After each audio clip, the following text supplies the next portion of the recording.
Today, we'll be discussing a case involving mistaken identity, potential racial profiling, and potential constitutional violations in Virginia Beach, featuring Jamar Mackey. Let's dive right in and break it all down. Our story begins at the food court of the Linehaven Mall, where Jamar Mackey and his family were enjoying a meal. Out of nowhere, two maskless officers approach their table. Officer David Lance Dukes handcuffs Jamar Mackey without providing an explanation. The officers allege Mackey matches the description of a suspect involved in credit card fraud. Mackey and his fiancée, Chantal Covell, repeatedly stated that they have the wrong person. The sad part is this all happened in front of their children. What? Second, bro, you do this in public? You can't tell me walk outside. What did he do? We just In front of my family? To talk to you, okay? But he did nothing. Y'all got the wrong person. We don't even have a black truck. First, the Fourth Amendment to the United States Constitution protects citizens from unreasonable searches and seizures. Detaining someone, even temporarily, constitutes a seizure under the Fourth Amendment. To justify such a seizure, police officers must have a reasonable suspicion that the person detained is involved in criminal activity, as was ruled in Terry v. Ohio, 392 U.S. 1, 1968. Here, the claim is that Mackey matched the suspect description. However, this identification was quickly called into question by Mackey and his fiancée, who stated numerous times that they had the wrong person. Given that the officers did not promptly substantiate their suspicion and clarify the situation, this raises serious concerns about whether the detention was indeed reasonable and justified. Second, there is the question of whether Mackey's rights were violated due to racial profiling. The Equal Protection Clause of the 14th Amendment prohibits discriminatory enforcement of the law based on race. It appears that Mackey and his attorney believe this was a clear case of racial profiling,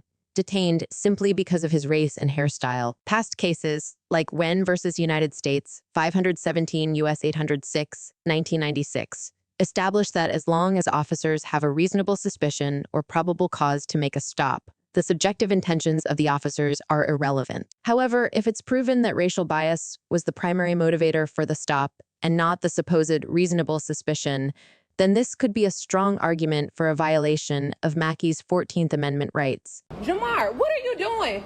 Y'all, we ain't here with our family. Are you serious right now, dog? Somebody? You get treated in 2020. In 2020. You can have a name that That's how I get treated, That's bro. fine. You have the right to be upset, sir. Furthermore, the manner in which the officers handled the situation by not communicating the reason for the detention and immediately handcuffing Mackey without verifying his identity can be argued to be excessive and unreasonable. Cases like Graham versus Connor, 490 U.S. 386, 1989, outline that the use of force must be objectively reasonable in relation to the severity of the crime, the threat posed by the suspect, and whether the suspect is resisting arrest. Handcuffing someone who is merely sitting at a food court with their family seems overly aggressive, especially given that there was no evidence Mackey posed any immediate threat. Basically, we just sitting down enjoying the holidays, trying to get some lunch and with my family. And next thing you know, I'm in handcuffs. No words, no explanations. It's just like, how has nothing changed? How is everything still the same? How do you still racial profile a black man with dreads that way in 2020? How do you do that? It's still happening this day. No one wants to be handcuffed in front of his family, in front of the public, and like the officer did on Saturday, we apologize for the discomfort. A specific suspect description, including clothing and other factors, was then provided to our officers. And we know as a result that Mr. Mackey was subsequently approached and handcuffed.